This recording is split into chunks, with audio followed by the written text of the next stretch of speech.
Salut les addicts, j'espère que vous allez bien. On se retrouve dans un nouveau vlog à la ferme. C'est pas beau? Plein air, vous qui êtes confinés.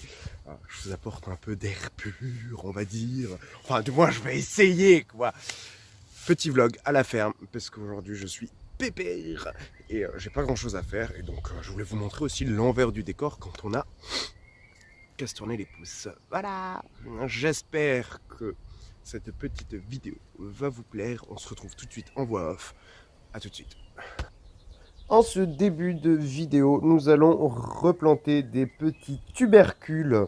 Ça va être aujourd'hui des tubercules de gingembre. Je m'excuse, c'est écrit à l'envers, mais parce que j'ai un problème de cadrage. Comme d'habitude, quoi. Alors, pour ce faire, je vais utiliser un substrat de base avec du terreau horticole professionnel. Alors, j'utilise le terreau de la société Dunoma qui s'appelle le terreau Monagri. J'adore ce terreau avec de la perlite pour alléger le substrat et surtout pour retenir un peu d'humidité. Mon substrat étant déjà tout prêt, il s'agit d'une base de terreau avec de la tourbe, tout simplement, et d'autres éléments dont ils ont la recette, on va dire. Alors, je mets au fond de mon pot sur quelques bons centimètres une couche de substrat, puis tout simplement je pose mon tubercule dessus. Pour faciliter la reprise, vous pouvez directement mettre votre tubercule sur un sopalin humide. On rebouche, on recouvre, on tasse, et c'est bon. Puis je continue avec mes deux tubercules suivants.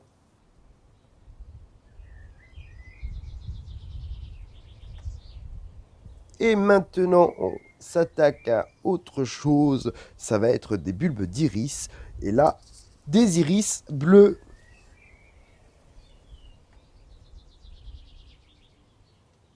J'utilise un blanco pour écrire sur mes pots parce que je trouve ça pratique. Vous pouvez utiliser éventuellement un Posca ou un marqueur indélébile du type CD, DVD. Hop, voici à quoi ressemble le bulbe, une sorte de petite échalote. Et d'ailleurs, ils ont déjà commencé à germer. La pointe vers le haut.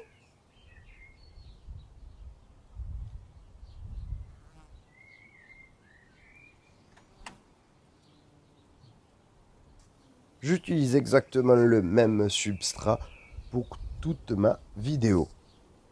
Hop, les pointes vers le haut, un peu de substrat au fond, du substrat au-dessus, on tasse un peu, et ensuite on s'en va arroser. À la fin de la vidéo, évidemment, j'arrose tout en même temps.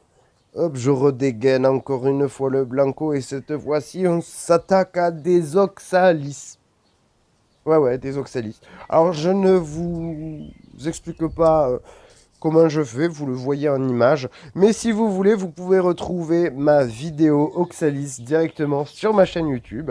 Si vous ne l'aviez pas vue, ce sera l'occasion d'aller le faire.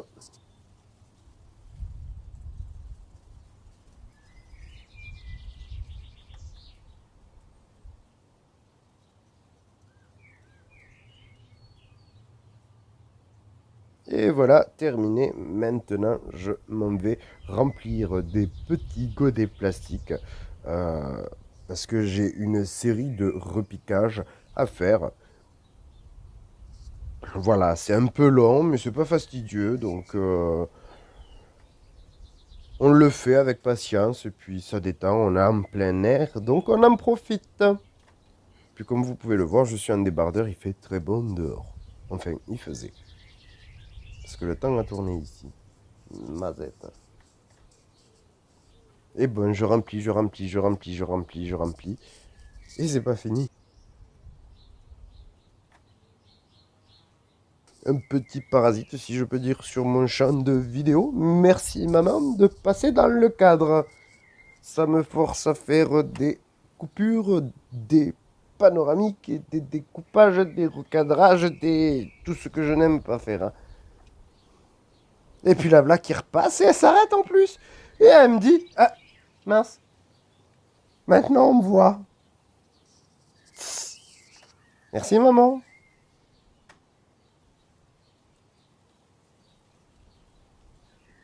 Et puis je continue encore cette étape de remplissage de godets. Et vu que je suis un peu perfectionniste, je n'apprécie pas qu'il y ait 5 godets d'un côté et que 4 de l'autre, donc je change de format, histoire d'avoir une clayette plutôt pleine.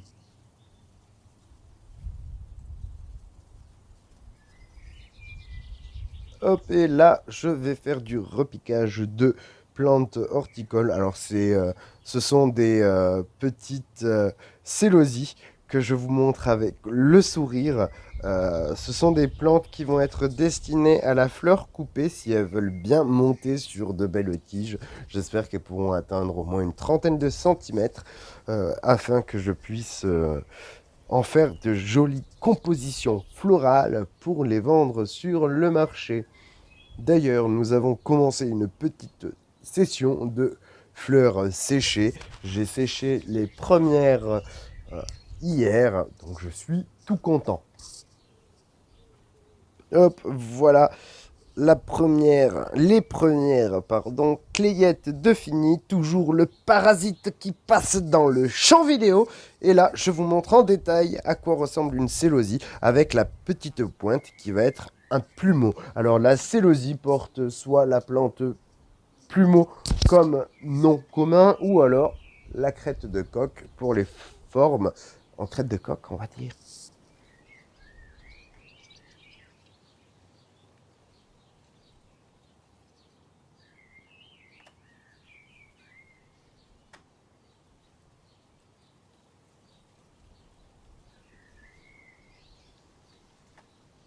Et là, je découvre qu'il y a 2 couleurs, une jaune et une rouge. Et j'ai également des blanches. J'ai repris le sachet entre-temps pour regarder les couleurs qu'il y avait dessus. Et donc, c'est une espèce colorée. Et j'ai également des espèces violettes, mais elles ne sont pas présentes dans la vidéo. Même si actuellement, on voit pas grand-chose. Je m'excuse. Je fais avec les moyens du bord quand je suis à la ferme. Et malheureusement, je n'ai que mon portable pour filmer. Là, je suis en train d'éclaircir parce que je n'aurai pas le temps de tout repiquer. Et afin de pouvoir préserver les plants un maximum de temps, je préfère en enlever quelques-uns, en sacrifier quelques-uns, plutôt que de sacrifier la totalité de ma petite cagette. Je les lance sur le côté de la serre où la terre est labourée à des fins d'ornement, on va dire, histoire que ce soit pas que des terres de légumes. Moi, j'aime bien des fleurs par-ci par-là. D'ailleurs, j'ai repiqué pas mal de yédinques pour ça.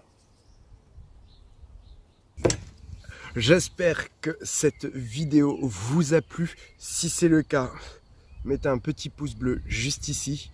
Si vous n'êtes pas abonné, vous pouvez le faire ici. Et si vous êtes abonné et que vous ne recevez pas les notifications pour mes nouvelles vidéos, n'hésitez pas à activer les cloches qui sont par là.